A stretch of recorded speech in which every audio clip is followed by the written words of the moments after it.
ವಿಷಯವಾಗಿ ಮಾಡಿ ಈ ಪದ್ಧತಿಯಲ್ಲಿ ಪಾದುಕಾದೇವಿಯ ಪ್ರಭಾವ, ಶ್ರೀರಂಗನಾಥನ ಸುಂದರವಾದ ಅವನ ಸಂಚಾರಗಳು, ಆ ಸಂಚಾರಗಳಲ್ಲಿ ಉಂಟಾಗುವಂತಹ ಕಾಂತಿ, ಆ ಕಾಂತಿಯನ್ನು ವಿಷಯವಾಗಿ ಮಾಡಿಕೊಂಡಿದ್ದಾರೆ. ಮುಕ್ತಿ ಅಂತಂದ್ರೇ ಮುಕ್ತರು, ಮುಕ್ತರುಗಳು ಶರಣಾಗತರ ವಿಷಯವನ್ನು ಹೇಳ್ತಾರೆ. ಶರಣಾಗತರು ಯಾವ ರೀತಿ ಉತ್ತರ ಕೃತ್ಯದಲ್ಲಿ ಶರಣಾಗತಿ ಮಾಡಿದ ಮೇಲೆ ಯಾವ ರೀತಿ ಪರಮಾತ್ಮನನ್ನು ಅನುಭವಿಸ್ತಾರೆ, ಭಾಗವತ ಸಮೃದ್ಧಿಯನ್ನು ಹೇಗೆ ನೋಡ್ತಾರೆ, ಆಚಾರ್ಯ ಪ್ರತಿಪತ್ತಿ ಹೇಗೆ ಉಂಟಾಗುತ್ತೆ, ಎಲ್ಲವನ್ನೂ ಮನಸ್ಸಿನಲ್ಲಿ ಇಟ್ಕೊಂಡು ಆ ವಿಷಯವನ್ನೇ ಪ್ರಸ್ತಾಪ ಮಾಡ್ತಾರೆ ಈ ಮುಕ್ತಾ ಪದ್ಧತಿಯಲ್ಲಿ.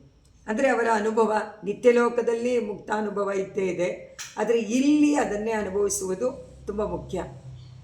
ಅದಕ್ಕೆ ಕಲ್ಪನಾ ಶಕ್ತಿ ಬೇಕು. ಅದು ಗೊತ್ತಿಲ್ಲ ಅಂತಂದರೆ ಸ್ವಾಮಿ ದೇಶಿಕರ ಪಾದುಕಾ ಶಾಸ್ತ್ರವನ್ನು ಅನುಸಂಧಾನ ಮಾಡಿ ಅವರು ಹೇಳಿರುವಂತಹ ಆ ಪದ್ಯಗಳಿಗೆ ವ್ಯಾಖ್ಯಾನಗಳನ್ನು ನೋಡಿ ಅದರಿಂದ ಅರ್ಥ ಮಾಡ್ಕೊಳ್ಬೋದು. ಅದನ್ನೇ ಹೇಳ್ತಾರೆ ಇಲ್ಲಿ. ಪರಿಷ್ಕೃತ 21 ಪರಿಷ್ಕೃತ ಮೌಕ್ತಿಕ ರಶ್ಮಿಜಾಲೈ ಪದಸ್ಯ ಗೋಪ್ತ್ರಿ ಭವತಿ ಮುರಾರೈ ಭವತ್ಯನೇಕೋರ್ಮಿ ಸಮಾಕುಲಾನಾಂ ಪುಂಸಾಂ ತಮಸ್ಸಾಗರ ಪೋತಪಾತ್ರಿ. ನಾವು ತಮಸ್ಸು ಎನ್ನುವಂಥ ಅಜ್ಞಾನ ಎನ್ನುವಂತಹ ಸಮುದ್ರದಲ್ಲಿ ಮುಳುಗಿಬಿಟ್ಟಿದ್ದೀವಿ. ಆ ಸಮುದ್ರದಿಂದ ದಾಟೋದಕ್ಕೊಂದು ಬೋಟ್ ಬೇಕು. ನಾವೇದೇ ಹೇಳ್ತೀವಲ್ಲ, ವಿಷ್ಣುವೇ ನಮಗೆ ವಿಷ್ಣು ಪೋತಪಾತ್ರಿ, ಕುಲಶೇಖರ ಪೆರುಮಾಳ್ ಅದೇ ಹೇಳ್ತಾರೆ, ಸಂಸಾರ ಸಾಗರಕ್ಕೆ ನೀವೊಂದು ಪರಮಾತ್ಮ, ನೀನೇ ಒಂದು ಹಡಗು ಅಂತ, ಅವನೇ ಬರಬೇಕು. ಅಲ್ಲಿ ಇವರು ಹೇಳ್ತಾರೆ ಅನೇಕ ಊರ್ಮಿ ಸಮಾಕುಲಾನ, ಅಂದರೆ ಈ ಅಲೆಗಳಿಂದ ಕೂಡಿರುವಂಥ ಈ ಸಂಸಾರ ಒಂದು ದುಃಖ ಅಲ್ಲ, ಒಂದು ಕಷ್ಟ ಅಲ್ಲ, ಮತ್ತೆ ಮತ್ತೆ ಮತ್ತೆ ಉಂಟಾಗ್ತಾ ಇರುವಂಥ ಈ ಎಣೆಯಿಲ್ಲದಂಥ ಈ ಸಂಸಾರ ಸಾಗರದಲ್ಲಿ ನಾವು ದಾಟಬೇಕಲ್ಲ. ಹೋಗಲಿ, ಸಂಸಾರನೇ ಅಜ್ಞಾನ ಅಂತ ತಿಳ್ಕೊಬೋದು, ಆದರೆ ನಮ್ಮ ಒಳಗಿರುವಂಥ ಅಜ್ಞಾನ ಸಂಸಾರ ದುಃಖದ ಅಜ್ಞಾನ, ಸುಖ ಅಂತ ಅಜ್ಞಾನದಿಂದ ತಿಳ್ಕೊಂಡಿದ್ದೀವಿ ದುಃಖವನ್ನು. ಆದರೆ ಅಂತಃಕರಣದಲ್ಲಿರುವಂಥ ಇದಕ್ಕೆ ಆತ್ಮಕ್ಕೆ ಗೊತ್ತೇ ಇಲ್ವಲ್ಲ. ಸುಖ ದುಃಖನೇ ಗೊತ್ತಿಲ್ಲ, ಸುಖನೇ ಗೊತ್ತಿಲ್ಲ, ಅಂದರೆ ನಿಜವಾದ ಸುಖ ಗೊತ್ತಿಲ್ಲ. ಈ ಸಂಸಾರ ಸುಖವನ್ನೇ ನಿಜ ಅಂತ ತಿಳ್ಕೊಂಬಿಟ್ಟು ಮುಳುಗೋಗ್ಬಿಟ್ಟಿದೆ ಈ ಸಂಸಾರದ ಬದ್ಧನಾಗಿ. ಅದರಿಂದ ಅವ್ರು ಹೇಳ್ತಾರೆ ಒಳ್ಳೆಯ ವಿಷಯ ತಿಳ್ಕೊಬೇಕು. ನಮಗೆ ಬಾಯಾರಿಕೆ, ಹಸಿವು ಇದೆಲ್ಲ ಸಾಮಾನ್ಯ, ಆದರೆ ಒಳ್ಳೆಯ ವಿಷಯಗಳನ್ನು ತಿಳ್ಕೊಂಡು ನಮಗೆ ತಿಳ್ಕೊಳ್ದೇನೆ ಮುದಿತನ ಬರುತ್ತೆ, ಕಡೆಗೆ ಸಾವೂ ಬಂದುಬಿಡುತ್ತೆ. ಯಾವಾಗ ಬರುತ್ತೆ ಅದು ಗೊತ್ತಿಲ್ಲ, ಬೇಗ ಬಂದುಬಿಡುತ್ತೆ. 6 ವಿಧ ಉಪದ್ರವಗಳು ಉಂಟು ನಮಗೆ. 6 ವಿಧ ಉಪದ್ರವಗಳಿಂದ ಕೂಡಿರುವಂಥ ಇದರಲ್ಲಿ ಪೇಚಾಡ್ತಾ ಇರ್ತೀವಿ. ಅಯ್ಯೋ ರೂಹು ಕಷ್ಟು ಅಂತಲೇ ಹೇಳ್ತಾ ಇರ್ತೀವಿ. ಸುಖನೂ ಅನುಭವಿಸ್ತಾ ಇರ್ತೀವಿ, ಆದರೆ ಬಾಯಲ್ಲಿ ಮಾತ್ರ ಹೇಳೋದು ರೊಂಬ ಕಷ್ಟಪ್ಪ ಅಂತ. ಆದರೆ ರೊಂಬ ಕಷ್ಟ ಅಂತ ತಿಳ್ಕೊಂಡ ತಕ್ಷಣ ಯಾವುದು ನಿಜವಾದ ಸುಖ ಆತ್ಮಕ್ಕೆ ಅನ್ನೋದನ್ನು ಪರಿಷ್ಕಾರ ಮಾಡೋಕ್ಕೆ ಹೋಗೋದಿಲ್ಲ. ಕೇಳಿರ್ತೀವಿ, ಎಷ್ಟೊಂದು ಕಿವಿಗೆ ಬಿದ್ದಿರುತ್ತೆ, ಆದರೂ ಅದು ನಿಲ್ಲೋದಿಲ್ಲ.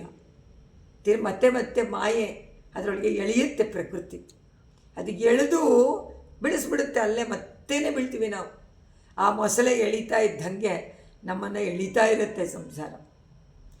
ಆನೆಯಂತೆ ನಾವು ಕಷ್ಟಪಡ್ತಾ ಇದ್ದೀವಿ, ಆದರೂ ಗೊತ್ತಾಗ್ತಾ ಇಲ್ಲ. ಆನೆಗೆ ಹಿಂದಿನ ಜನ್ಮದ ಜ್ಞಾಪಕ ಇತ್ತು, ಅವನಿಗೆ ಜ್ಞಾಪಕ ಬಂತು ಓಂ ಆದಿಮೂಲ ಅಂತ ಕರೆಯೋಕ್ಕೆ, ಆದರೆ ನಮ್ಗೆ ಅದು ಬರೋದಿಲ್ಲ. ನಾವು ಕರೆಯೋದೇ ಇಲ್ಲ ನಾವು ಭಗವಂತನ. ಅದಕ್ಕೆ ಅವ್ರು ಕೇಳ್ತಾರೆ ಇಲ್ಲಿ, ಆ ಪ್ರಕೃತಿ ಎನ್ನುವಂಥ ಈ ಸಾಗರ ಸಮುದ್ರಕ್ಕೆ, ಅಜ್ಞಾನ ಎನ್ನುವಂಥ ಈ ಸಾಗರ ಸಮುದ್ರ, ಅದನ್ನು ದಾಟೋದಕ್ಕೆ ಪೊತಪಾತ್ರಿಯಾಗಿ ದೋಣಿಯಾಗಿ ಭವತೀಯ ನೀನೇ ಆಗ್ತೀಯ ಅಮ್ಮ ಪಾದುಕಾದೇವಿ. ಇದು ಮುಂದುವರಿಯುತ್ತಾ ಮತ್ತೆ ಮತ್ತೆ ಜನನ ಮರಣ ಅದರಲ್ಲಿ ಮುಳುಗದೇ ಇರುವಂತಹ ಒಂದೇ ಒಂದು ಉಪಾಯ ಪಾದುಕಾದೇವಿ. ಅವಳೇ ಉಪಾಯವಾಗಿ ಬೋಟಾಗಿ ನಮಗೆ ಸಿಗಬೇಕು ಅಂತಾರೆ ಸ್ವಾಮಿ ದೇಶಿಕರು. ನಮ್ಮಾಳ್ವಾರ್ ಅದಕ್ಕೆ ಅವತಾರ ಮಾಡಿದ್ರು. ಸಂಸ್ಕೃತ ವೇದ ಬರೀ ತ್ರಿವರ್ಣದವರಿಗೆ, ಅಧಿಕಾರಿಗಳಿಗೆ ಅದನ್ನು ಅಧ್ಯಯನ ಮಾಡಿ ಅವರು ನಿತ್ಯ ಕರ್ಮಗಳನ್ನು ಮಾಡಿ, ದಾನ ಇಲ್ಲದೇ ಇದ್ರೂ ಪರವಾಗಿಲ್ಲ, ನಿತ್ಯ ಕರ್ಮಗಳನ್ನು ಮಾಡಿ ಪರಮಾತ್ಮನನ್ನು ಸಂತುಷ್ಟಗೊಳಿಸಿ ಮೋಕ್ಷವನ್ನು ಪಡ್ಕೊಳ್ಬೋದು. ಕರ್ಮನೋ ಜ್ಞಾನನೋ ಅಥವಾ ಅದು ಹೇಳುವಂಥ ವೇದ ಹೇಳುವಂಥ ಭಕ್ತಿಯಿಂದ. ಆದರೆ ಶೂನ್ಯ ವೇದ ವೇದ ಅಧಿಕಾರಿಗಳಲ್ಲದವರಿಗೆ ಏನಪ್ಪ ಉಪಾಯ? ಅವ್ರಿಗೆ ಒಂದೇ ಒಂದು ಉಪಾಯ ಈ ಸಂಸಾರ ದಾಟೋದಕ್ಕೆ, ಅದು ಪಾದುಕಾದೇವಿ. ಆದರೆ ನಮ್ಮಾಳ್ವಾರ್ ಪರಮಾತ್ಮನೇ ಅಂತ ಹೇಳ್ತಾರೆ. ಸ್ವಾಮಿ ನಮ್ಮಾಳ್ವಾರ್ ಅವರ 1000 ಪಾಶುರದಲ್ಲೂ ಭಗವಂತನೇ ನಮಗೆ ಎಲ್ಲ ಅಂತ ತೋರಿಸಿಕೊಡ್ತಾರೆ. ಪ್ರಥಮ ನಿಷ್ಠೆ. ಆದರೆ ಅದಕ್ಕಿಂತ ಸುಲಭವಾಗಿ ಅವರ ಶಿಷ್ಯರಾದಂಥ ಮಧುರಕವಿ ಆಳ್ವಾರ್ ಪ್ರಥಮ ನಿಷ್ಠೆ ಬೇಡ, ಚರಮನಿಷ್ಠೆ ಸಾಕು, ತುಂಬ ಸುಲಭ. ಪ್ರಥಮ ನಿಷ್ಠೆಯಲ್ಲಿ ಕಣ್ಣಿಗೆ ಕಾಣದೇ ಇರುವಂಥ ಭಗವಂತನನ್ನು ಅಲ್ಲಿ ಇಲ್ಲಿ ಹುಡುಕ್ತೀವಿ. ಆದರೆ ಚರಮನಿಷ್ಠೆಯಲ್ಲಿ ಕಣ್ಣಿಗೆ ಕಾಣಿಸುವಂಥ ಆ ಆಚಾರ್ಯರಲ್ಲಿ, ಭಾಗವತರಲ್ಲಿ ಅವರ ಮನಸ್ಸಿನಲ್ಲಿರುವಂಥ ದೇವರು ಕಾಣಿಸ್ತಾರೆ ಅವರ ಕಣ್ಣಿನ ಮೂಲಕ ಅಂತಾರೆ. ಅಂದರೆ ತಿಳಿದವರು, ಅರ್ಥ ಮಾಡಿಕೊಂಡವರು, ದರ್ಶನ ಮಾಡಿದವರು ಆ ಥರ ಖಂಡಿತವಾಗಿ ಅನುಭವಿಸ್ತಾರೆ. ಅವರಲ್ಲಿ ಪರಮಾತ್ಮ. ಅದೇ ರಾಮಾನುಜರು, ಭಗವದ್ ರಾಮಾನುಜರು ಅದಕ್ಕೆ ಹೇಳಿದರು. ಅವರು பூமன்னமாத பொருந்தியமார் வன் புகழ்மலிந்த பாமன்னமாರ ನಡಿಪಣಿಂದು ಇಂದವನ್ ಪಲ್ಕಲೆಯೋರ್ ತಾಮನ್ನ ಬಂದಾಯಿ ರಾಮ. ಅಂದರೆ ಪರಮಾತ್ಮನನ್ನು ಚೆನ್ನಾಗಿ ಅನುಭವಿಸಿದ ನಮ್ಮಾಳ್ವಾರ ಹೃದಯದಲ್ಲಿರುವಂಥ ಪರಮಾತ್ಮನನ್ನು ಅವರ ಭಕ್ತರ ಮೂಲಕವಾಗಿ ನಾನು ಕಂಡೆ ಅಂತ. ಅದು ತುಂಬ ಮುಖ್ಯ. ಅದನ್ನೇ ಇಲ್ಲಿ ಪ್ರತಿಪಾದನೆ ಮಾಡೋದು ಸ್ವಾಮಿ ದೇಶಿಕರು, ಆಚಾರ್ಯ ಪ್ರತಿಪತ್ತಿ. ರಂಗೇಶ ಪಾದ ಪ್ರತಿಪನ್ನ ಭೋಗಾಂ ರತ್ನಾನು ವಿದ್ಯೈರ್ಮಹಿತಾಂ ಶಿರೋಭಿಃ ಮುಕ್ತಾವತಾಮಣಿ ಪಾದುಕೆ ತ್ವಾಂ ಮೂರ್ತಿಂ ಭುಜಂಗಾಧಿಪತಿ. ಇಲ್ಲಿ ಅಮ್ಮ ಪಾದುಕಾದೇವಿ, ನಿನ್ನ ಆ ಮುತ್ತಿನ ಕಾಂತಿಯನ್ನು ನೋಡಿದ್ರೆ ಇದು ಸುಂದರವಾಗಿ ಆದಿಶೇಷನಂತೆ ಕಾಣಿಸ್ತಾ ಇದೆ ನನಗೆ ಅಂತಾರೆ. ಪೂರ್ತಿ ಆದಿಶೇಷನ ಅಂದರೆ ಒಂದು ಶೇಷ ಪದ್ಧತಿನಲ್ಲಿ ಆದಿಶೇಷನನ್ನೇ ವರ್ಣನೆ. ಅವರ ಪಾದುಕೆ ಬೇರೆ ಅಲ್ಲ, ಆದಿಶೇಷ ಬೇರೆ ಅಲ್ಲ ಅಂತ. ಆದರೆ ಇಲ್ಲಿ ಪ್ರತಿಪನ್ನ ಭೋಗಂ ರತ್ನಾನುವಿತ್ತೈಹಿ, ಮುತ್ತುಗಳಿಂದ ಕೂಡಿ ಎಷ್ಟು ಕಂಗೊಳಿಸ್ತಾ ಇದೆಯಾ, ಎಷ್ಟು ಪ್ರಕಾಶಮಾನವಾಗಿದೆಯಾ, ನೀನು ಕಾಣಿಸ್ತಾ ಇದೆಯಾ. ಶ್ರೀರಂಗನಾಥ ಏನು, ಶ್ರೀರಂಗನಾಥ ನಿನ್ನ ಮೇಲೆ ಏನನ್ನು ಇಟ್ಟಿದ್ದಾನೆ? ಪಾದವನ್ನು ಇಟ್ಟಿದ್ದಾನೆ, ಇಲ್ಲ ಕನ್ನಡಿಗಳನ್ನು ಇಟ್ಟುಬಿಟ್ಟಿದ್ದಾನೋ ಗೊತ್ತಿಲ್ವಲ್ಲ. ಅವನ ಪಾದ ಹಾಗೇ ಇದೆ ಅಲ್ವಾ. ಅಷ್ಟು ಪ್ರಕಾಶಮಾನವಾಗಿರುವಂಥ ಪಾದವನ್ನು, ಪ್ರಕಾಶ ಮುತ್ತುಗಳ ಕಾಂತಿಯಿಂದ ಕೂಡಿರುವಂಥ ಪಾದುಕಾದೇವಿಯ ಮೇಲೆ ಇಟ್ಟಾಗ ಮತ್ತು ಏನಾಗಬೇಕು, ಅದು ಎರಡೂ ಸೇರಿಕೊಂಡು ಅಲ್ಲಿ ಇವಾಗ ಆದಿಶೇಷನಿಗೆ ಮೇಲೆ ಎಲ್ಲ ಫಳಫಳ ಹೊಳಿತಾ ಇರುತ್ತೆ, ಆದರೆ ಅಡಿನಲ್ಲಿ ಹೇಗಿರುತ್ತೆ, ಬೆಳ್ಳಗಿರುತ್ತಲ್ವಾ. ಸೊ ಅದನ್ನು ಹೇಳ್ತಾ ಇದ್ದಾರೆ. ಮೇಲೆ ರಂಗನಾಥನ ಆ ಕಾಂತಿಗಳು ಅವನ ಪಾದಾರವಿಂದದಲ್ಲಿರುವಂಥದ್ದು, ಆದರೆ ಇದು ಬೆಳ್ಳಗಿರುವಂಥ ಮುತ್ತಿನದು ಆದಿಶೇಷನಂತೆ ನೀನು ಕಂಗೊಳಿಸ್ತಾ ಇದೆಯಾ. ಆದಿಶೇಷನ ರೂಪವನ್ನೇ ತಗೊಂಡ್ಬಿಟ್ಟಿದೆಯೋ ನೀನು ಅಂತ ಹೇಳ್ತಾನೆ. ಭಗವಂತನ ಅಡಿ, ಅದರ ಮೇಲೆ ಪಾದವನ್ನು ಚೆನ್ನಾಗಿ ಒತ್ತಿ ಇಟ್ಟಿದ್ದಾನೆ. ಅದರಿಂದ ಅತ್ಯಾನಂದ ಪಡ್ತಾ ಇದೆಯಾ ನೀನು. ಹಿಗ್ಗಿ ನಿಂದು ಇನ್ನೂ ಕಾಂತಿ ಜಾಸ್ತಿ ಆಗಿಬಿಟ್ಟಿದೆ. ಆನಂದದಿಂದ ಅವನ ಗುಣಗಳನ್ನು ತಲೆದೂಗಿ ಹೊಗಳ್ತಾ ಇರುವಂತೆ, ಅದು ಆದಿಶೇಷನ ಎಡೆ ಅಲ್ಲಾಡುವಂತೆ ಈ ಮುಕ್ತಾಮಯೂಖದಿಂದ ಬಂದಿರುವಂತಹ ಕಾಂತಿಯೂ ಹಾಗೆ ಅಲ್ಲಾಡ್ತಾ ಇದೆ. ಎಂಥ ಒಂದು ಅನುಭವ ಅಂತಾರೆ ಸ್ವಾಮಿ ದೇಶಿಕರು. ಅಂದರೆ ಆದಿಶೇಷನಂತಹ ರೂಪವುಳ್ಳವರಿಗೆ ಮಾತ್ರ ಸಾಧ್ಯ ಅದನ್ನು ಅರ್ಥ ಮಾಡ್ಕೊಳ್ಳೋದು.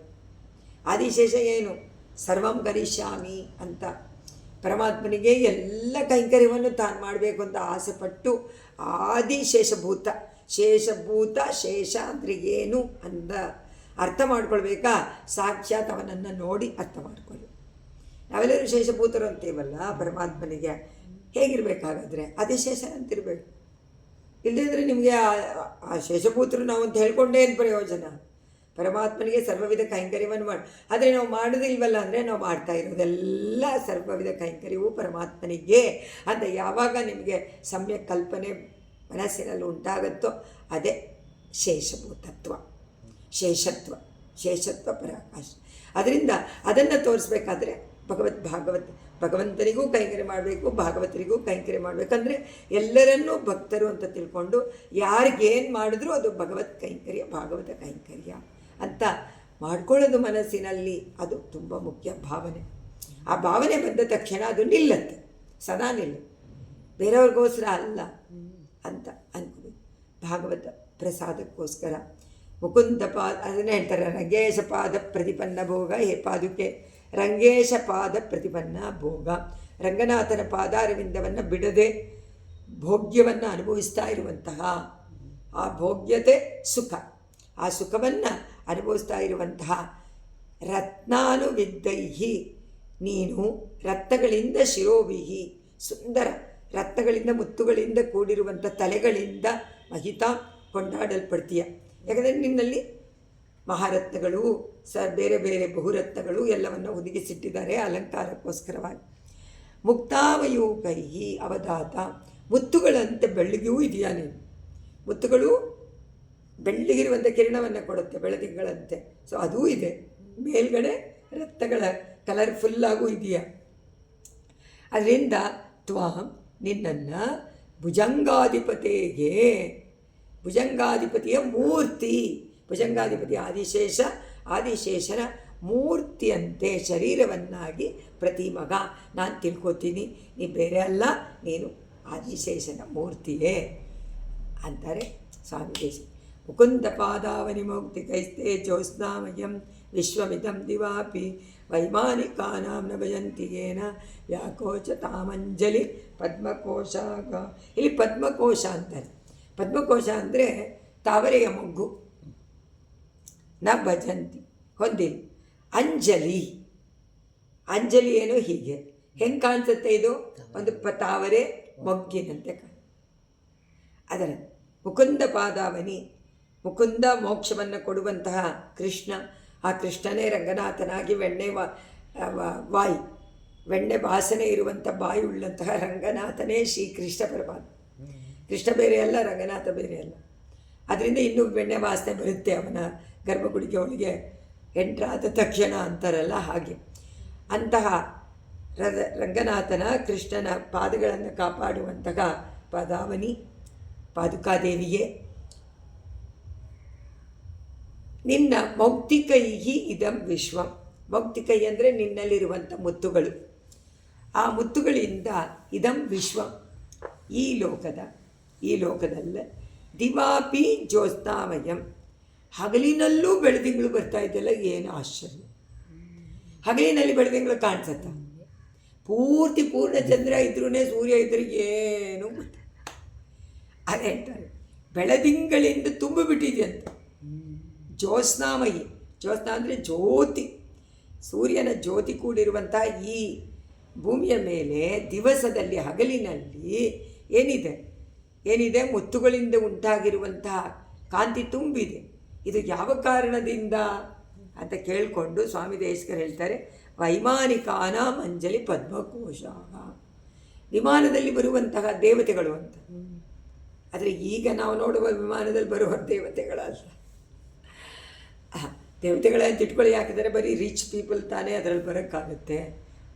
ಆದರೆ ಈಗ ಅದು ಬಸ್ ಸ್ಟ್ಯಾಂಡ್ ಥರ ಆಗಿಬಿಟ್ಟಿದೆ, ಸ್ಟೇಷನ್ ಬಸ್ ಸ್ಟ್ಯಾಂಡ್ ಥರ. ಎಲ್ರಿಗೂ ರಿಚ್, ಎಲ್ಲರೂ ಇವಾಗ ಪಾದುಕಾದೇವಿಯ ಅನುಗ್ರಹದಿಂದ ಬಡವರೇ ಇಲ್ಲ ಅಂತ ಅನಿಸುತ್ತೆ.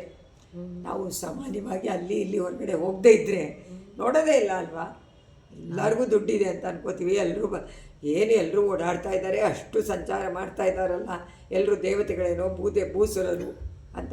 ಯಾಕಂದರೆ ಭೂಸುರರಿಗೇನೆ ಈ ಭೋಗ್ಯತೆಯಲ್ಲಿ ಆಸೆ. ಹೇಗೆ ಸುರರಿಗೆ ದೇವತೆಗಳಿಗೆ ರಂಬೆ ಊರ್ವಶಿ ಅಂತ ಬರೀ ಭೋಗದಲ್ಲೇ ಮುಳುಗಿರ್ತಾರೋ, ಹಾಗೆ ಇಲ್ಲೂ ದುಡ್ಡಿರೋರೆಲ್ಲ ಹಾಗೆ ಮುಳುಗಿರ್ತಾರಲ್ಲ. ಕರೆಕ್ಟ್. ಆದರೆ ಚತುರ್ಮುಖ ಬ್ರಹ್ಮ ಶಿವ ಅವರನ್ನು ನೋಡಿದಾಗ ಅನ್ಕೋ, ಇಂದ್ರನನ್ನು ನೋಡಿದಾಗ ಓಕೆ. ಆದರೆ ಚತುರ್ಮುಖ ಬ್ರಹ್ಮ ಶಿವ ಇವರೆಲ್ಲ ಏನು, ಒಬ್ಬ ಧ್ಯಾನ ಮಾಡ್ತಾ ಇದ್ದಾನೆ, ಇನ್ನೊಬ್ಬ ವೇದಗಳನ್ನು ಹೇಳ್ತಾ ಇದ್ದಾನೆ, ಆ ಥರ ಇರೋರು ಭೂಸುರರು, ವಿಮಾನದಲ್ಲಿ ಓಡಾಡೋರಲ್ಲ. ಆದರೆ ಅವರೆಲ್ಲ ವಿಮಾನದಲ್ಲಿ ಓಡಾಡುವಂಥವರು ಅಂತ ಅವರನ್ನು ಕೋಟ್ ಮಾಡಿದ್ದಾರೆ. ಆ ದೇವತೆಗಳ ಅಂಜಲಿ ಪದ್ಮಕೋಶಾಗ, ಕೈ ಮುಗಿದುಕೊಂಡು ನಿಂತಿರುವಂತಹ ಪದ್ಮಕೋಶ, ತಾವರೆಗಳ ಮೊಗ್ಗುಗಳು ವ್ಯಾಕೋಚತಾಗ. ಅದು ಸೂರ್ಯ ಬಂದ ತಕ್ಷಣ ಅರಳುತ್ತೆ, ಮತ್ತೆ ಏನಾಗುತ್ತೆ, ಚಂದ್ರನ ಕಿರಣ ಬಂದಾಗ ಮುಚ್ಕೊಂಡ್ಬಿಡುತ್ತೆ. ಈಗ ಬಂದ್ಬಿಟ್ಟಿದೆಯಲ್ಲ ಬೆಳಿಗ್ಗಿನ ಹಗಲಿನಲ್ಲೇ ಚಂದ್ರನ ಕಿರಣದಂತೆ ಇವಳ ಪದ್ಮಕಾಂತಿ ಬಂದ್ಬಿಟ್ಟಿದೆ. ಅದರಿಂದ ಅದೇನಾಗ್ತಾ ಇದೆ, ಇವಾಗ ಅರಳಕ್ಕೆ ಹೋಗುತ್ತೆ. ಆದರೆ ಈಗ ಅದೇ ಆಂಡಾಳು ಹೇಳ್ತಾಳಲ್ಲ, ಹಾಗಾಗ್ಬಿಟ್ಟಿದೆ ಅಂತ. ಎರಡು ಇದು ಬಂದಾಗ ಪದ್ಮ ಏನಾಗುತ್ತೆ, ಸೂರ್ಯನ ನೋಡಿ ಅರಳಕ್ಕೆ ಹೋಗುತ್ತೆ, ಚಂದ್ರನ ನೋಡಿ ಒಂದು ಕಣ್ಣು ಚಂದ್ರ, ಇನ್ನೊಂದು ಕಣ್ಣು ಸೂರ್ಯ ಅಂತ ಹೇಳುವಂತ. ಆದರೆ ಇಲ್ಲಿ ಮುತ್ತುಗಳ ಕಾಂತಿ ಮತ್ತು ರತ್ನಗಳ ಕಾಂತಿ ಎರಡೂ ಇದೆ. ಅದರಿಂದ ಸರ್ವದಾ ಅಂಜಲಿ ಮಾಡಿಕೊಂಡೇ ಇದ್ದಾರೇನೋ ದೇವತೆಗಳು ಅನ್ನುವಂತೆ ಕಾಣಿಸ್ತಾ ಇದೆ ಇಲ್ಲಿ ಅಂತ. ಯಾವ ಕಾಲದಲ್ಲೂ ಅಂಜಲಿ. ಅಂಜಲಿಯನ್ನೇ ಅದು ಮುಚ್ಕೊಂಡೇ ಬಿಡುತ್ತೆ, ಅಷ್ಟು ನಿನ್ನಲ್ಲಿ ಅದರ ಇದು. ಅಂದರೆ ಸಾಮಾನ್ಯವಾಗಿ ಪ್ರಕೃತಿ ಮಂಡಲದಲ್ಲಿರೋರು ಏನು ಮಾಡ್ತಾರೆ, ದುಃಖಗಳು ಅವರಿಗೆ ಕೆಲವು ಮಾತ್ರ ಇರುತ್ತೆ, ಅವರಿಗೆಲ್ಲ ಬರೀ ಸುಖವನ್ನು ಅನುಭವಿಸೋಕ್ಕೆ ಇದ್ದಾರೆ. ಯಾಕಂದರೆ ನರಕ ಅನ್ನೋದಿಲ್ವಲ್ಲ, ಇದು ಭೂಮಿನಲ್ಲಿ ಎರಡೂ ಉಂಟು, ಸುಖ ದುಃಖ ಎರಡೂ ಮಿಶ್ರ. ಅದರಿಂದ ಏನಾಗಿದೆ, ಒಂದು ನರಕ ಸ್ವರ್ಗ ಇಲ್ಲೇ ಇದೆ. ಕತ್ತಲು ಬೆಳಕು, ಪತ್ನಿ ಪುತ್ರ ಅವರಿಂದ ಬರುವಂಥ ಕಷ್ಟ, ಅವರಲ್ಲೇ ವ್ಯಾಮೋಹದಿಂದಲೇ ಕಷ್ಟ. ಯಾವಾಗ ನೀವು ಬಿಟ್ಟುಬಿಡ್ತಿರೋ, ಸಂಬಂಧ ಇಲ್ಲ ಎಲ್ಲರೂ ಪರಮಾತ್ಮನಿಗೆ ಸಂಬಂಧ ಅಂತ ಬಿಡ್ತಿರೋ, ಆಗ ಯೋಚನೆನೇ ಇಲ್ಲ. ಬೇರೆಯವ್ರಿಗೆ ಏನಾದರೂ ಬಂದಾಗ ಏನಾಯ್ತೋ ಗೊತ್ತಿಲ್ವಲ್ಲಪ್ಪ, ಪ್ರಾರ್ಥನೆ ಮಾಡ್ಕೊಳ್ಳೋಣ ಅನ್ನೋದೇ. ಮಕ್ಕಳಿಗೂ ಅದೇ ಥರನೇ ಪ್ರಾರ್ಥನೆ. ಸಾಮಾನ್ಯರಿಗೆ ಸರ್ವಲೋಕದವರೂ ಹೇಗೆ ಮಾಡ್ತೀವೋ ಆ ರೀತಿಯೇ ಆ ಕಕ್ಕೂನಿಂದ ಹೊರಗಡೆ ಬರಬೇಕು ಅಂತಾರೆ. ಕಕ್ಕೂನ್ ಅಂತ ಈಗ ಇದು ಕಂಬಳಿ ಹುಳ ಒಂದು ಕೋಟೆ ಕಟ್ಕೊಳ್ಳುತ್ತಲ್ಲ, ಹಾಗೆ ನಾವು ಕೋಟೆ ಕಟ್ಕೊಂಡಿದ್ದೀವಿ. ಏನನ್ನ? ವ್ಯಾಮೋಹದಿಂದ, ಶರೀರ ಸಂಬಂಧದಿಂದಲೇ ನಾವು ಮೋಹವನ್ನು ಮಾಡ್ಕೊಂಡಿರೋದು. ಬೇರೆಯವ್ರ ಮೇಲೆ ಇಲ್ಲ. ಬೇರೆಯವ್ರ ಮೇಲೆ ಇದೆಯಾ? ಇಲ್ಲ, ಏನೂ ಅನಿಸೋದಿಲ್ಲ. ಶರೀರ ಸಂಬಂಧದಿಂದ ಉಂಟಾಗಿರುವಂಥ ಸಂಬಂಧವನ್ನು ನಾವು ನಿಜವಾದ ಸಂಬಂಧ ಅಂತ ಮೋಹಿಸಿ ಭ್ರಮೆಗೊಂಡು ಬಿಟ್ಟಿದ್ದೀವಿ. ಆ ಭ್ರಮೆಯಲ್ಲಿ ಮುಳುಗಿರೋದ್ರಿಂದ ನಮಗೆ ಕಷ್ಟ ಆಗ್ತಾಯಿದೆ. ಅದರಿಂದ ಆ ಚಕ್ರದಲ್ಲಿ ತಿರುಗ್ತಾ ಎಷ್ಟು ಪಡಲಾರದ ಪಾಪಗಳ ಕಷ್ಟಗಳನ್ನು ಪಟ್ಕೊಂಡು ನರಳ್ತಾ, ಇದೆಲ್ಲ ನಮ್ಮ ಅದೃಷ್ಟ. ಒಳ್ಳೆಯದಾದರೆ ಅದೃಷ್ಟ ಹೇಳ್ತೀವೋ, ಕೆಟ್ಟದಾದರೆ ಹೇಳಲ್ಲ, ಪ್ರಾರಬ್ಧ ಅಂತೀವಿ. ಅದೇ ತಪ್ಪಾಗಿ ಹೇಳ್ತೀವಿ ನಾವು. ಎಲ್ಲನೂ ನಾವು ನಮ್ಮ ಇದರಿಂದ ಪಡ್ಕೊಂಡಿರುವಂಥದ್ದು ದೃಷ್ಟನೇ. ನಾವು ಮಾಡಿರೋದಕ್ಕೆ ನಾವು ಅದನ್ನು ಅನುಭವಿಸೋದು. ಅದರಿಂದ ನಮ್ಮಾಳ್ವಾರ ಏನು ಮಾಡಿದ್ರು, ಅದೃಷ್ಟವಶದಿಂದ ಸ್ವಾಮಿ ನಮ್ಮಾಳ್ವಾರ್ ಅವತಾರ ಮಾಡಿ ನಮಗೋಸ್ಕರ ಪಾಶುರಗಳನ್ನು ಅನುಗ್ರಹ ಮಾಡಿ ಕೊಟ್ಟಿದ್ದಾರೆ, ಅಪ್ಪಣೆ ಮಾಡಿದ್ದಾರೆ. ಇದನ್ನು ಅನುಭವಿಸಿ ಬಹಳ ಸುಂದರವಾದ ಅನುಭವ ಕೊಡುತ್ತೆ. ಜೀವನಕ್ಕೆ ನಮಗೆ ಒಂದು ಇದಾಗಿ ಆದರ್ಶವಾಗಿ ಇದೆ. ಅದರಿಂದ ಅದನ್ನು ನಾವು ಕೈ ಹಿಡ್ಕೊಂಡು ಅದರಂತೆ ನಡೆದು ಬಿಟ್ಟರೆ ಸಾಕು. ಅವರು ಮಹಾದೇಶಿಕರು ಸ್ವಾಮಿ ನಮ್ಮಾಳ್ವಾರ್. ಒಳ್ಳೆಯ ಪ್ರಪನ್ನ ಶರಣಾಗತಿಯ ದೆಸೆಯನ್ನು ನಮಗೆ ತೋರಿಸಿ ಅವರು ನಮಗೆ ಅನುಗ್ರಹ ಮಾಡಿದ್ದಾರೆ. ಚಂದ್ರನ ಬೆಳದಿಂಗಳಲ್ಲಿ ನಡೆದಾಡುವಂತೆ ನಾವೇನು ಮಾಡಬೇಕು, ಆನಂದಪೂರ್ಣರಾಗಿರಬಹುದು. ಅರ್ಥ ಮಾಡ್ಕೊಳ್ಳೋದು ಕಷ್ಟ. ಅಪರಿಮಿತವಾದ ಭಕ್ತಿಯಿಂದ ಮಾತ್ರ ಅನುಭವ ಉಂಟಾಗುತ್ತೆ. ಇದಕ್ಕೆ ದೇಶಿಕರೇ ಒಂದು ಉದಾಹರಣೆ. ದೇಶಿಕರ ಭಕ್ತಿ, ಅವರ ಭಾವ, ಅವರ ವೈರಾಗ್ಯ, ಅವರ ಜ್ಞಾನ ಎಲ್ಲ ಸೇರಿಬಿಟ್ಟಿತ್ತು ಒಂದು ದೊಡ್ಡ ಸಾಗರ. ಅದರಿಂದ ಅವರಿಗೆ ಎಲ್ಲ ವೇದಾಂತದ ಅರ್ಥಗಳೆಲ್ಲ ಒಂದು ಪಾದುಕೆಯಲ್ಲಿ ನೋಡ್ತಾ ಇದ್ದಾರೆ. ಆ ಪಾದುಕೆ ಸಾಮಾನ್ಯವಾದ ಮರದ ತುಂಡು ಅಂತ ನಮ್ಮ ಭಾವನೆ. ಆದರೆ ಸ್ವಾಮಿ ದೇಶಿಕರಿಗೆ ಅಲ್ಲ, ಸಾಕ್ಷಾತ್ ಭಗವಂತನೇ, ಭಗವಂತನ ರೂಪ. ಅಂದರೆ ಭಗವಂತನ ರೂಪ ಅಂದರೆ ಪರಮಕಾಷ್ಟೆ ನಾನೇ ಅಂತ ಅಲ್ಲಿ ಸ್ವತಂತ್ರತೆ ಉಂಟು. ಆದರೆ ಇಲ್ಲಿ ಸ್ವತಂತ್ರತೆ ಇಲ್ಲ. ಪಾದುಕೆಗೆ ಶೇಷತ್ವ ಪರಿಕಾಷ್ಠೆ. ಆ ಶೇಷತ್ವ ಪರಿಕಾಷ್ಠೆ ಒಬ್ಬ ಜೀವಾತ್ಮನಿಗೆ ಹೇಗಿರಬೇಕು ಅನ್ನೋದನ್ನು ತೋರಿಸಿಕೊಡ್ತಾರೆ ಸ್ವಾಮಿ ದೇಶಿಕರು. 624 ಸಮಾಶ್ರಿತಾನಾಮನಗಾಮಿ ಶುದ್ಧಂ ತ್ರಾಸವ್ಯಪಾಯಂ ಚ ವಿತನ್ವತೀತ್ವಂ ಸಾಯುಜ್ಯಮಾಪಾದಯಸ್ಯ ಸ್ವಕೀಯೈ ಮುಕ್ತಾಫಲೈ ಮಾಧವ ಪಾದರಕ್ಷೆ. ಹೇ ಮಾಧವನ ಪಾದರಕ್ಷೆಯೇ, ಮಹಾಲಕ್ಷ್ಮಿ ಜೊತೆಯಲ್ಲಿರುವಂಥ ಶ್ರೀಮನ್ನಾರಾಯಣನ ಪಾದರಕ್ಷೆಯೇ, ರಂಗನಾಥನ ಪಾದ. ಸಮಾಶ್ರಿತಾನ, ನಿನ್ನನ್ನು ಯಾರು ಶರಣಾಗತಿಯನ್ನು ಮಾಡ್ತಾರೋ, ಆಶ್ರಯ ಮಾಡ್ತಾರೋ, ಮಾಡಿದವರಿಗೆ, ಅಂದರೆ ನಮ್ಮಂಥವರಿಗೆ ಅಂತ ಅಂದ್ಕೊಳ್ಳೋಣ, ಯಾರು ಪ್ರಪತ್ತಿ ಮಾಡಿದರೋ ನಮಗೆ. ಅನಘಾಂ, ಯಾವ ಕೊರತೆಯು, ಅಘ ಅಂದರೆ ಪಾಪ ದೋಷ ಇಲ್ಲದೆ, ಕೊರತೆ ಇಲ್ಲದೆ ಇರುವ. ವಿಶುದ್ಧಿ, ಭಾಳ ತುಂಬ ಶುದ್ಧಿ, ಪರಿಶುದ್ಧಿಯನ್ನು, ಅಂದರೆ ಪರಿಶುದ್ಧಿ ಅಂದರೆ ಬೆಳ್ಳಗಿರುವಂಥದ್ದು, ಯಾವ ಕೊಳೆನೂ ಇಲ್ಲದೆ ಪೂರ್ತಿ ಬೆಳ್ಳಗಿರುವಂತಹ. ತ್ರಾಸ, ರತ್ನಗಳಲ್ಲಿರುವಂಥ ದೋಷದ ವ್ಯಪಾಯಂ, ನಾಶವನ್ನು. ರತ್ನಗಳಲ್ಲಿ ದೋಷ ಇದೆ, ಸೊ ಇದು ಬೆಳ್ಳಗಿರೋದ್ರಿಂದ ಮುತ್ತಿನಲ್ಲಿ ಬರುವಂತಹ ಕಾಂತಿ ಬೆಳ್ಳಗಿರೋದ್ರಿಂದ ರತ್ನಗಳಲ್ಲಿರುವಂಥ ದೋಷವನ್ನು ಹೋಗಲಿ, ನಾಶವನ್ನು ವಿತನ್ವತಿ ಉಂಟು ಮಾಡ್ತೀಯ. ಅಂದರೆ ದೋಷ ರತ್ನಗಳಲ್ಲಿದೆ, ರತ್ನಗಳಲ್ಲಿ ದೋಷ ಇರುತ್ತೆ. ಯಾಕಂದರೆ ಅದು ಸರಿಯಾಗಿ ಅದನ್ನು ಪರಿಶುದ್ಧಿ ಮಾಡದೇ ಇದ್ದರೆ, ಅದರಲ್ಲಿ ಇವಾಗ ಅದರಲ್ಲಿ ಏನಾದರೂ ಕೂತ್ಕೊಂಡ್ರೆ ಧೂಳು ಏನೋ ಕೂತ್ಕೊಂಡ್ರೆ ಅದು ಇನ್ವೇ ಇಲ್ಲ, ವಜ್ರ ಹೊಳೆಯೋದೇ ಇಲ್ಲ. ಈಗ ಎಣ್ಣೆ ಕೂತ್ಕೊಳ್ಳುತ್ತೆ ಅಥವಾ ಇದು ಕೂತ್ಕೊಳ್ಳುತ್ತೆ ಅಂದರೆ ಒಳಪೇ ಇರೋದಿಲ್ಲ, ಸಾಮಾನ್ಯವಾಗಿ ಕಾಣಿಸುತ್ತೆ. ಅದರ ದೋಷವನ್ನು ರಿಮೂವ್ ಮಾಡಬೇಕಾದ್ರೆ ಈ ಮುಕ್ತ ಕಾಂತಿ ಬೀಳಬೇಕು. ಸೊ ಅದರಿಂದ ಶರಣಾಗತರಾದರೂ ದೋಷ ಇತ್ತು. ಪ್ರಕೃತಿ ಸಂಬಂಧ ಇರೋವರೆಗೂ ನಮಗೆ ಈ ಪಾಪದ ಇದು ಮೋಹದ ಭ್ರಮೆ ಇದೆಲ್ಲ ಹೋಗೋದು ಕಷ್ಟ, ಹೋಗಿಸ್ಕೋಬೇಕು. ಅದಕ್ಕೆ ಪಾದುಕಾ ಸಹಸ್ರವನ್ನು ಅನುಸಂಧಾನ ಮಾಡ್ತಾ ಇರಬೇಕು. ಪಾದುಕೆ ಭಕ್ತಿಯಿಂದ ನಿನ್ನನ್ನು ಯಾರು ಶರಣಾಗತಿ ಮಾಡ್ತಾರೋ, ಹೊಂದಿರ್ತಾರೋ, ಅವರಲ್ಲಿ ಮುತ್ತುಗಳಂತೆ ಬೆಳಗೂ ಶುದ್ಧವಾಗಿಯೂ ಯಾವ ಹೆದರಿಕೆಯೂ ಇಲ್ಲದೆ, ಬರಾನೂ ಇಲ್ಲದೆ, ಭಾರಾನೂ ಇಲ್ಲದೆ, ಭಯವೂ ಇಲ್ಲದೆ ಇರುವಂತೆ ಮಾಡ್ತೀಯ. ನೀ ಮಾಡ್ತೀಯ. ಯಾತಕ್ಕೆ? ನಿನ್ನ ಮುತ್ತುಗಳು ಮಾಡು. ಹೆದರಿಕೆ ಕಾರಣ ದೋಷ ಅಲ್ವಾ? ನಮಗೆ ಯಾಕೆ ಭಯ? ತಪ್ಪು ಮಾಡ್ತೀನಿ ಅಂತ ಗೊತ್ತಿಲ್ಲ. ಆತ್ಮಕ್ಕೆ ಮರಣ ಇಲ್ಲ ಅಂತ ಗೊತ್ತಿಲ್ಲ, ಆತ್ಮಕ್ಕೆ ನಾಶ ಇಲ್ಲ ಅಂತ ಗೊತ್ತಿಲ್ಲ. ಶರೀರಕ್ಕೆ ನಾಶನೇ ನಾವು ನಾಶ ಅಂದ್ಕೊಂಡ್ಬಿಡ್ತೀವಿ, ನಮಗೆ ನಾಶ ಅಂತ. ಅದರಿಂದ ಅದು ಭ್ರಮೆ ತಾನೆ, ಅಜ್ಞಾನ ತಾನೆ.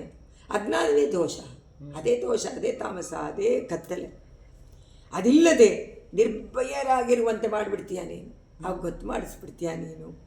ಶುದ್ಧಿ ಅಂದರೆ ಬಿಳುಪು, ಬಿಳಿ ಅಂತ ಅರ್ಥ. ತ್ರಾಸ ಅಂದರೆ ರತ್ನಗಳಲ್ಲಿರುವಂಥ ದೋಷ ಅಂತ. ಅದರಿಂದ ಅದು ಯಾವುದೂ ಇಲ್ಲದಂತೆ ಪರಿಶುದ್ಧವಾಗುವಂತೆ ರತ್ನಗಳನ್ನೂ ನೀನು ಉಂಟು ಮಾಡಿ, ಆಶ್ರಯಿಸಿದರೆ ಉಂಟು ಮಾಡ್ತೀವಿ. ಆಶ್ರಯಿಸದೇ ಇದ್ದರೆ ಇಲ್ಲ. ಒಂದು ಸತಿ ಆಶ್ರಯಿಸಿದರೂ ಸಾಕು ಅಂತಾರೆ. ಆದರೆ ಆ ದೇವರು ಏನು ಹೇಳ್ತೀವಿ ನಾವು? ವೇದ ಏನು ಹೇಳುತ್ತೆ? ಯಾವ ದೇವನನ್ನು ನೀನು ಪೂಜಿಸ್ತೀಯೋ ಆ ದೇವನಂತೆ ನೀನು ಆಗ್ತೀಯ ಅಂತ. ಏ ಭಜಂತಿ. ಅದರಿಂದ ಆಚಾರ್ಯರುಗಳೂ ಕೂಡ ನಮ್ಮನ್ನು ಏನು ಮಾಡ್ತಾರೆ? ನೀನು ಆಚಾರ್ಯ ಸ್ಥಾನದಲ್ಲಿ ಇದ್ದು ಆಚಾರ್ಯರು ಯಾವ ರೀತಿ ಆಶ್ರಿತರನ್ನು ತಮ್ಮಂತೆ ಮಾಡ್ತಾರೋ ಆ ರೀತಿ ನೀನು ಮಾಡ್ತೀಯ. ಪಾದುಕಾದೇವಿ ನಮ್ಮಾಳ್ವರು ಅವರೇ ನಮಗೆ ಮುಖ್ಯವಾದ.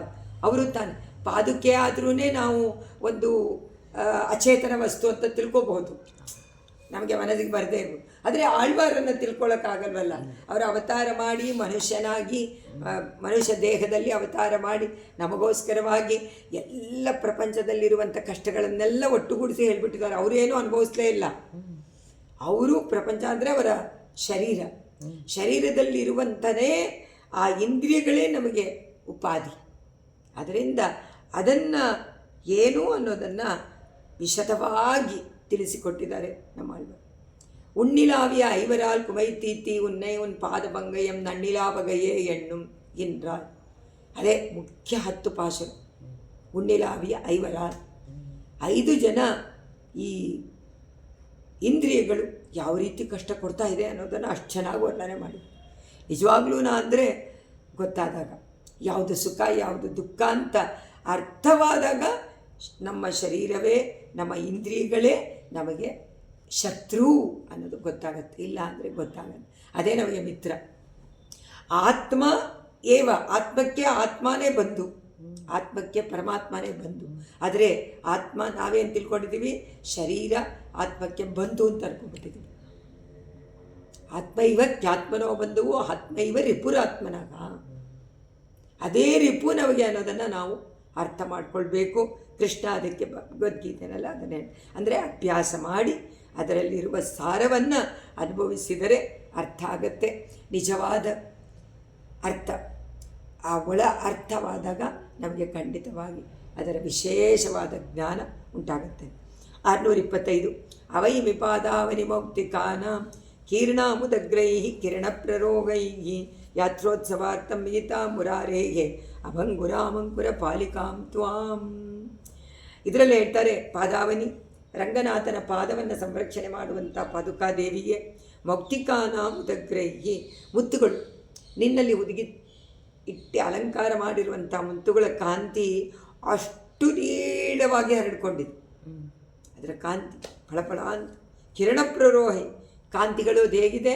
ಪ್ರರೋಹೈ, ಈಗ ತಾನೇ ಮೊಳಕೆಗಳಿಂದ ಕೀರ್ಣ ಹರಡಿರುವ, ಎಲ್ಲ ಕಡೆಯಲ್ಲೂ ಹರಡಿರುವ ತಾಂ ನಿನ್ನನ್ನು ಮುರಾರೇಗೆ ಯಾತ್ರಾ ಉತ್ಸವಾರ್ಥ, ಪರಮಾತ್ಮನಿಗೆ ಎಲ್ಲರನ್ನೂ ರಕ್ಷಣೆ ಮಾಡಬೇಕು ಅಂತ ತಕ್ಷಣ ರಂಗನಾಥ ಮಲಗಿಕೊಂಡಿರುವನು ಎದ್ದು ಬಂದ್ಬಿಡ್ತಾನೆ ಉತ್ಸವ.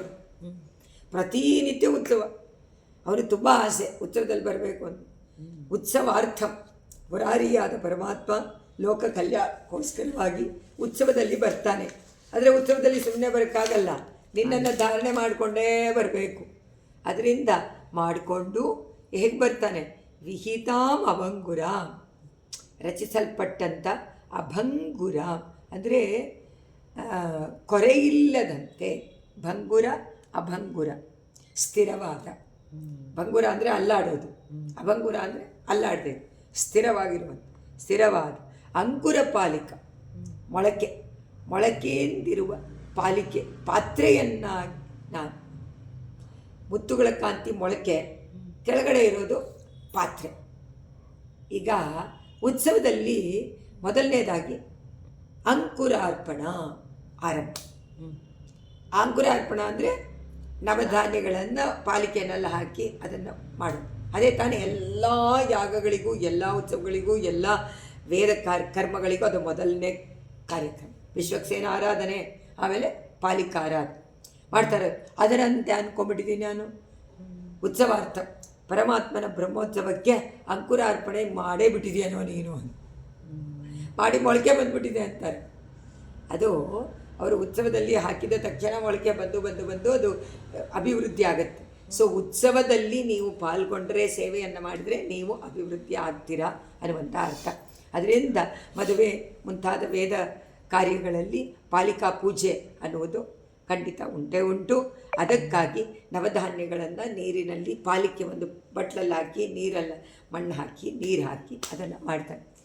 ಅದನ್ನು ಸೊಂಪಾಗಿ ಬೆಳೆದು ಬಿಡುತ್ತೆ. ಅದು ಒಂದು ಸ್ವಲ್ಪ ದಿವಸಕ್ಕೆ ಅದು ಬೆಳೆಯೋದು ನೋಡೋಕ್ಕೇನೆ ಅಷ್ಟು ಚೆನ್ನಾಗಿರುತ್ತೆ. ರಾಗಿ ಹಾಕಿದ್ದೀನಿ, ಅದು ಎಷ್ಟು ಚೆನ್ನಾಗಿ ಬಂದಿದೆ ಕೃಷ್ಣನಾಗಿ. ಅದರಿಂದ ಆ ಪ್ರಕೃತ ಪಾದುಕೆಯಲ್ಲಿರುವಂತಹ ಆ ಮುತ್ತುಗಳ ಕಾಂತಿ, ಆ ಬೆಳದಿಂಗಳಂತೆ ಇರುವಂಥ ಬೆಳ್ಳಗಿರುವಂಥ ಕಾಂತಿಯನ್ನು ನೋಡಿದಾಗ ಆ ಪಾಲಿಕೆಯಿಂದ ಮೊಳಕೆ ಬಂದಿದೆಯೇನೋ ಎಲ್ಲನೂ.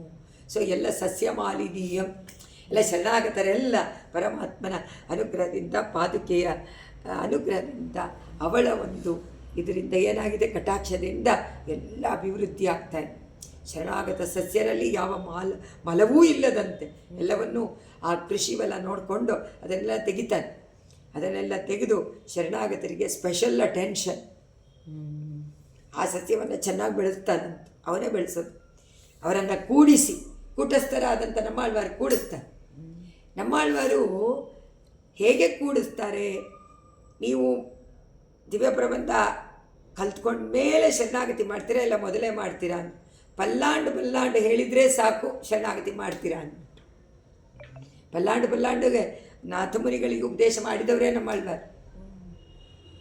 ಯಾಕೆಂದರೆ ಎಲ್ಲ ಲುಪ್ತವಾಗೋಗ್ಬಿಟ್ಟಿತ್ತು, ಏನೂ ಇರಲಿಲ್ಲ. ಆಮೇಲೆ ನಾಥಮುನಿಗಳು ಕಷ್ಟಪಟ್ಟು ನಮ್ಮಾಳ್ವಾರಿಗೆ 12,000 ಬಾರಿ ಕಣ್ಣಿನ ಚರಿತಾಂಬನ ಹೇಳಿ ಆ ಜ್ಞಾನ ದಶೆ, ಯೋಗ ದಶೆಯಲ್ಲಿ ನಮ್ಮಾಳ್ವಾರಿಗೆ ಎಲ್ಲವನ್ನು ಉಪದೇಶ ಮಾಡಿದ್ರು ಇಲ್ವೋ. ಅದರಿಂದ ತಿರುಪಲ್ಲಾಂಡನ್ನು ನಮ್ಮ ಸ್ವಾಮಿ ರಾಮಾನುಜರು ಎಲ್ಲರೂ ಶರಣಾಗತರಾಗಬೇಕು, ಅವರಿಗೆಲ್ಲ ನೀವು ಮುಕ್ತಿ ಕೊಡು ಅಂತ ಹೇಳಿಬಿಟ್ಟಿದ್ದಾರೆ, ಕೇಳ್ಕೊಂಬಿಟ್ಟಿದ್ದಾರೆ. ರಾಮಾನುಜ ಎನ್ನುವಂಥ ಚತುರಕ್ಷರದ ಸಂಬಂಧ ಇದ್ದವರಿಗೆಲ್ಲ ಮುಕ್ತಿ ಕೊಡು ಅಂತ ಕೇಳಿ ಪ್ರಾಮಿಸ್ ಮಾಡ್ಕೊಂಡು ತೊಗೊಂಡ್ಬಿಟ್ಟಿದ್ದಾರೆ. ಈಗ ಅವ್ರನ್ನೆಲ್ಲ ಒಳ್ಳೆಯವರು ಮಾಡಬೇಕಲ್ಲ, ಇವಾಗ ನಿಜವಾಗಿ ಶರಣಾಗತರನ್ನಾಗಿ ಮಾಡಬೇಕಲ್ಲ. ಅದಕ್ಕೆ ಅವರು ನಿತ್ಯ ಗ್ರಂಥದಲ್ಲಿ ಪಲ್ಲಾಂಡಾದರೂ ಹೇಳಲಿ ಅಂತ ಮಾಡಿದ್ದಾರೆ. ಎಲ್ಲ ಮಕ್ಕಳಿಂದನೂ ತಿರುಪಲ್ಲಾಂಡು ಗೊತ್ತಿರುತ್ತೆ. ಓಹೋ, ಶಾತುಮರೆ ಗೊತ್ತಿರುತ್ತೆ, ಪಲ್ಲಾಂಡು ಗೊತ್ತಿರುತ್ತೆ, ಚಿತ್ತಂ ತಿರುಗ ಯಾತಕ್ಕೆ ಮಾಡಿದ್ರು ಅದನ್ನು? ಅದು ಹೇಳಿದ ತಕ್ಷಣ ಆಸೆ ಉಂಟಾಗಿ ಆ ಪ್ರಬಂಧವನ್ನು ಕಲ್ತ್ಕೊಂಡು ದಿವ್ಯ ದೇಶಗಳ ಇದನ್ನು ದರ್ಶನವನ್ನು ಮಾಡಿ ಪರಮಾತ್ಮನನ್ನು ಶರಣಾಗತಿಯನ್ನು ಮಾಡಿಬಿಡ್ತಾರೆ.